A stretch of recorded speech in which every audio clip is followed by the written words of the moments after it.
phone calls from other clubs, and I wasn't so sure this is what I wanted to do anymore. I felt like I'd had it, and then after the interest shown by other football clubs, well, why don't I go ahead and give it a shot again?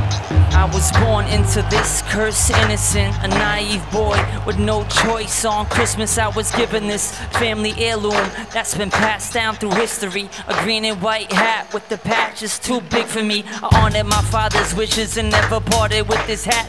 Even when it started to fall apart at the stitches, I would ask my mom to fix it and re-sew it, to keep it going. The legend was heroic, a symbol of the greatest poets. My father told me stories of when he sit me on his knee and describing details, the guaranteed victory. Super Bowl III, it never got old hearing about the days of Broadway Joe. Cause when he walked off the field and the lights went low, his silhouette is ever since casted a dark shadow.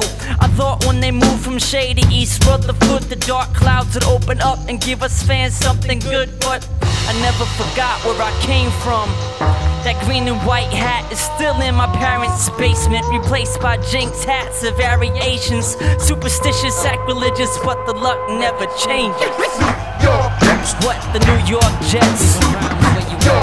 Check it. The New York Jets. The New York Jets. I said the New York Jets. Post name it's Richard Todd when the team goes 1-15. Ken O'Brien's drafted over Marino. I was 3 years old in 1984 when the New York Stock Exchange fell. Prophesied by Orwell, foretelled and foretold to see lost souls who witnessed loss after loss in the New York cold. From 85 to 96 we would pray at our church for the Virgin Mother to give us a playoff berth. The dark ages of Cards of Carol, rich coat tight. I sat through it all with my dad when nothing would go right. The public drowning of Browning Nagel, busted draft picks, the coach firings, the signing of Boomer Esiason. I was in too deep to turn back, invested too many years, sweat and tears just to trade in my hat. My dad and I got no respect for fear with the fans, loyal pessimists, always the last ones to leave the stands. Come on. New York Jets. The New York Jets. The New York Jets. The New York Jets. New York Jets. Reggae. 96 when the football guards dealt the cards well, the stars aligned. Jets signed Bill Parcells. It was all up from here when he brought Curtis Martin. Our luck was gonna change with Keyshawn Johnson. It was so close but so far, I could smell the close cigars. Blinded by the smoke, it broke our hearts. I still have nightmares from the plays that test the birdie. I try to forget, suppress and confess the clergy. That false sense of hope, now I'm rejecting the guards. My team's against the odds, but the flicker of Brett Favre got me believing.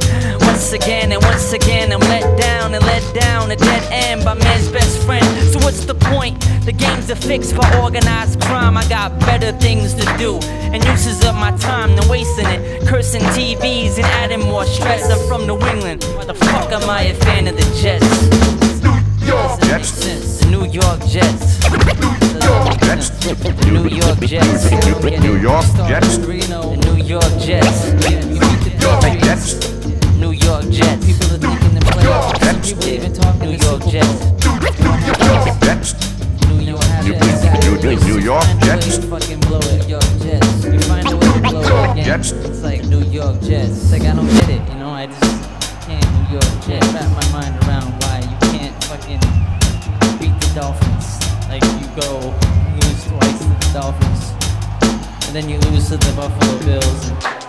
And, you know, we thought it was gonna change. We thought this year was gonna be it. That this was the year that it was all up. It was all up from here, you know. But it's just the same shit again. You guys suck. You guys really do suck, you know. But you know, I ain't never gonna stop believing. Marino takes the snap from center. He's looking. He throws. Unbelievable.